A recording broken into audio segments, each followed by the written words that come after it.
жәнегі ғалымдарға тапсырыс беріп рич гепа, рич нефра деген өнім шығардық. Бұл бауыр, бүйрек, бірақ бауыр мен бүйрек екеуі бірге жүреді.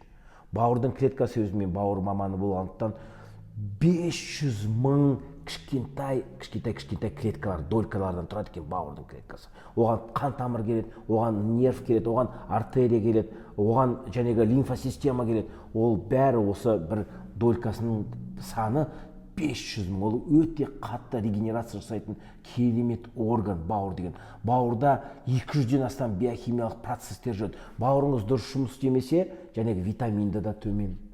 Қаншама тамақ ішсеңіздер де ол уже бөлінбейді. Бауырдың функциясы, бауырдан шығатын өт бүкіл антипаразиттармен бауырыңыз дұрыс жұмыс істемесе, өте көп үлкен проблемаларға түседі екен адам.